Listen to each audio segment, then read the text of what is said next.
I'll take you back to August of 2016 when I'm in college algebra, feeling oh so relieved to have finally found my life's purpose, which of course is calculating a quadratic trinomial equation. Oh so thrilling, I know. You can hardly contain your excitement.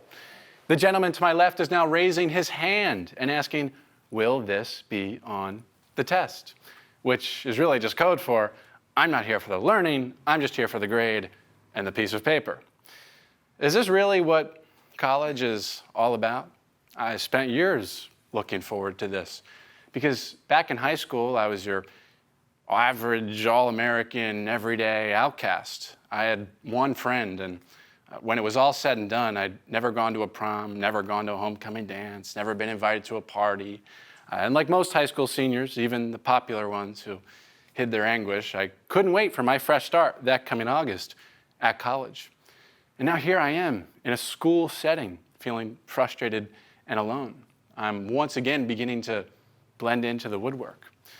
Determined not to repeat my high school misery, however, I realize that I have to dig deep, and by the end of the week, I have this set of realizations that ends up changing my entire college experience. So whether you're soon to begin your college adventure or stumbling through it currently, my goal is to share with you what I learned so that you can make the most of your time on campus. And I'll start with a rhetorical question of sorts.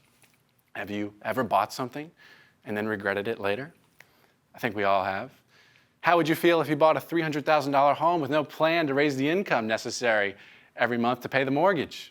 I think we'd all be pretty stressed about that and at some point probably regret buying it in the first place. Now, spending tens, if not hundreds of thousands of dollars on college tuition is very much the same thing. If you're going to take the loan out, you have to have a plan to pay it back if you want to avoid feeling that dreaded buyer's remorse. Speaking of, 36% of college graduates now paying back their loans say that taking on the debt wasn't even worth it. It's sad, but why is that? Well, I like questions, so I asked. Many college students, they feel that tuition is far too expensive and that they learn more jobs and internships than they ever do in school. In fact, a few years back, Pew Research found that in households headed by young adults, those without tuition debt had more than 7 times the overall net worth of similar households with tuition debt. So in other words, if you don't have student loan debt, you're likely going to be a lot richer than those who do. Additionally, they found that in those households with tuition debt, they also had nearly 2 times the amount of total debt, to the tune of well over 6 figures in overall indebtedness. So the bottom line is that if you have student loan debt, you're at a severe disadvantage to start out your adult life. And by the way, what's tragic about that is that 45 million Americans owe an average of $38,474 in student loan debt, amounting to $1.73 trillion nationwide. Astronomical numbers that are challenging to comprehend, I know. So despite the shortcomings, so yes, the cost of tuition is tragically high and the academic curriculum is sorely lacking, sorely. But I don't believe that academics is the only value a college experience offers, and we can actually mitigate the tuition problem. Despite the crushing financial burden of college that's causing young people to buy homes less often and later on in life, the political biases indoctrinating young people at rapid rates, and the highly questionable relevance of many majors to the real world. Still, through all that, there's great good to be had in college, but not just because you sign up. And dropping out or not going entirely isn't the answer either. So today, the purpose of today's talk, through a series of make the mosts, I'll show you how I believe you can get more out of your experience than you imagine. Make the most number 1, get your money's worth. What if we figured out before spending a ton of money whether or not college will be worth it to us? See, it's the responsibility of parents and young adults actually heading off to college to sit down, put a basic financial plan down on paper. It need not take more than an hour, and it doesn't involve too complex of calculations. As Bill Nye would say, consider the following. What types of jobs can you get if you choose this particular major? What are the average starting salaries at those jobs, and how do they progress over time? Compare the salaries with how much you'll be paying in tuition. Will student loans need to be taken out? Can you at least reasonably estimate how long you'll be paying back those loans for and how much you'll be paying in interest every month? See, for many graduating seniors, the shock of the realities of money are quite severe. They leave college not understanding how to follow a budget, get credit, or pay taxes. In fact, in a study by LendEDU surveying 455 college students, 43% of them didn't even know the difference between a debit and a credit card. Learning how to handle money and knowing the difference between a debit and a credit card, those are major parts of adulting, and it starts with responsibly understanding whether or not you can pay those loans back. Because college is an investment, so we need to consider the ROI, the return on investment, so that when asked, was the debt worth the degree, you can say, yes, it was. Just like with a mortgage, you have to assess the risk, run the numbers, and have a plan to pay it back. And the other half of getting the best ROI is showing up, giving it your all, and taking responsibility for getting your money's worth, which brings me to make the most number 2, make lifelong friendships. I'll take you out of the boring, rather miserable scene that is college algebra. I'll put you in a little bit of a happier scene. It's Friday, the last day of my first week of college, same week, when I'm on the bus on the way back to the residence halls, and I spot a kid with red pants sitting down. Since I've got a nice pair of purple pants in my own wardrobe, I say, oh, hey, nice pants. We strike up a conversation, continues all the way off the bus, and at some point he says he's a cheerleader for the school. I said, oh, wow, I wish I could do that. He says, you can, you got the look. I'll text my coach right now. This kid ended up becoming my best friend, and he unlocked for me the experience of a lifetime. Never did I imagine lifting human beings up over my head or doing backflips, but there I was doing just that almost every day. Plus, now I got to be friends with all the pretty popular girls when I was a loner just a few weeks prior. Being on the cheer team for a few years taught me all sorts of things. It was a priceless experience. That all happened because I complimented a random stranger on his red pants. So my first week wasn't a total loss after all. Now, a few things about that. If you're an introvert like I am, it's certainly tough to say something to a random stranger. It is hard, but you have to do it because more than 2/3 of college students report feelings of loneliness, isolation, and grief. You're grieving the loss of your childhood and all the structure and people doing things for you. And staying alone in your dorm room, wallowing in these very real feelings, only solidifies them. And what I've learned is that if you just decide to get out there and decide in the moment to do it, to say something, anything, and then smile and laugh, odds are the other person will smile and laugh too. And your feelings of isolation will begin to fade as you create new, meaningful connections. Anyhow, after the cheer team, I decided on a whim to get more involved. Humble brag alert, running for and winning the election to become president of my residence hall. And then I joined Greek life. And in doing so, went from one friend to friends all over campus, in every sphere of campus, when I had just one friend literally a week prior in high school. Now, many college prep courses will tell you that college is about building your network. I say it's about making friends, trying new things, getting involved, and taking leaps of faith. Because for the rest of your life, in a world of digital disruption, Zoom University, Zoom meetings, AI, and tech that hasn't even been invented yet, your social skills, your ability to form deep, lasting relationships, that will be a cornerstone to your success.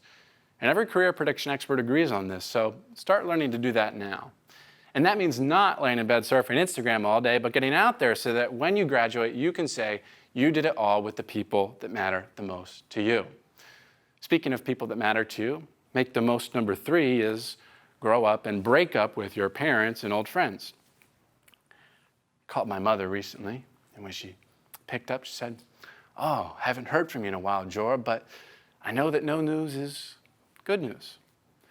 I don't talk to my parents every day because when I went to college, I went to spread my wings and become my own person by embracing this newfound independence.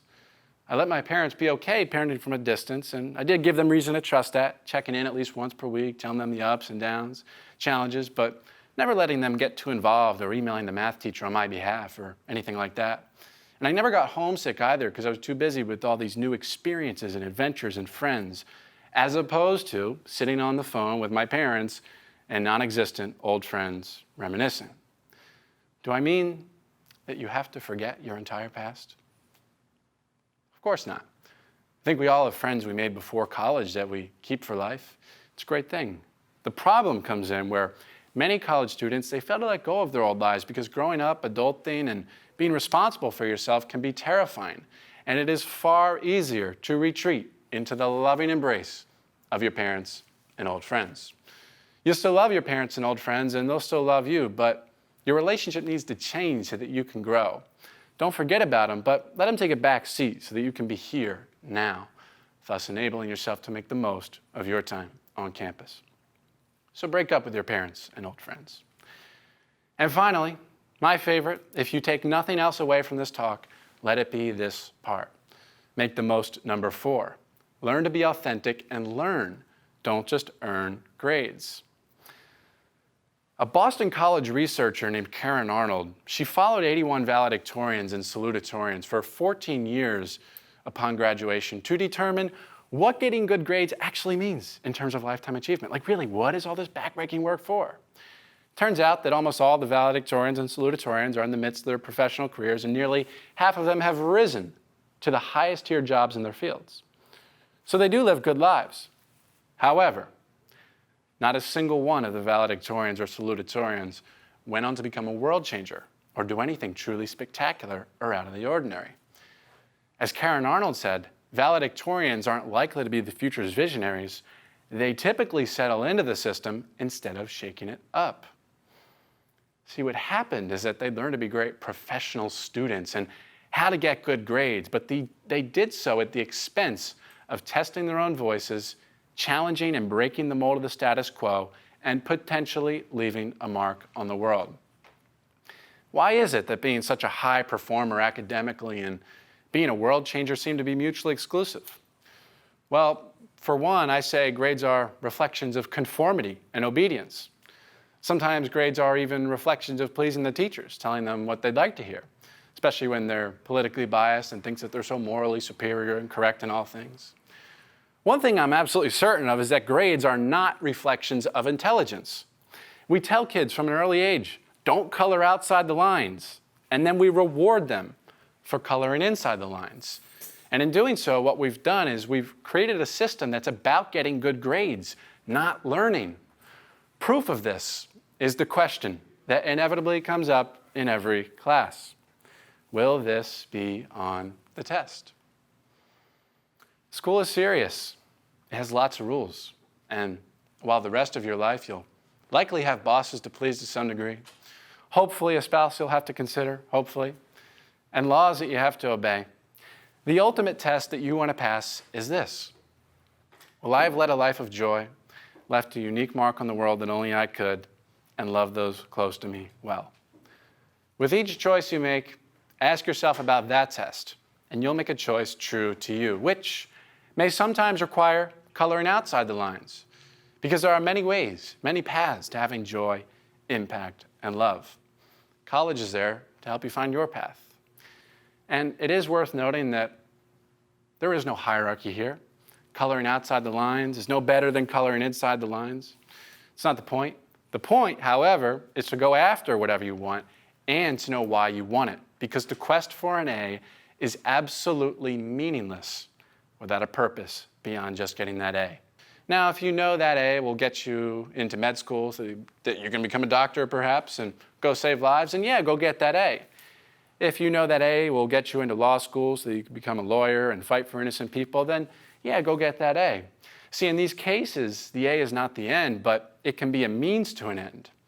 If you'd like to be an entrepreneur, on the other hand, then I say study less, socialize more, learn how to effectively communicate your ideas, and spend every single second you can, even on your computer in the middle of class, implementing those ideas.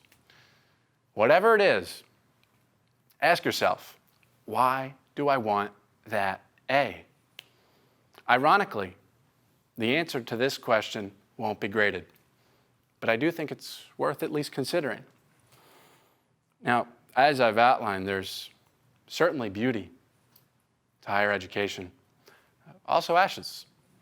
Like anything, it's not perfect, but I would be remiss if I did not admit that my 4 years on campus were life-changing. And absolutely none of it had to do with academics, nor the piece of paper I received as a receipt. Despite its shortcomings, higher ed remains the way forward for many disadvantaged families. I won't argue that. And while many companies are beginning to loosen the stronghold of four-year degrees as requirements for entry-level jobs, still, the learning experiences that college can provide outside of academics can be invaluable if we make it so. I've humble brag alerts coming up. I've spoken with billionaires, New York Times bestselling authors, the most successful entrepreneurs, students, graduates, dropouts, scores of professors, and former professors. And almost all of them agree that higher education must evolve. But until then, it's up to us to make the most of it. The system built for the 20th century needs all of us to redeem it. And to redeem it, we need to realize that universities, they don't give us a purpose, doesn't get dropped in our laps like many things in life. But universities do provide the environment in which to discover a purpose. We need to ask ourselves, how will I use this environment instead of sitting, waiting, and hoping for this environment to answer the questions for me that are actually mine to answer. Because hope is no strategy, and aimlessness is a vice. Don't let that be you, because the world needs the unique version of you waiting to blossom. So make the most of your college experience financially, socially, maturely, and authentically, so that it can be the fertile soil in which you blossom to the purpose waiting for you. Thank you.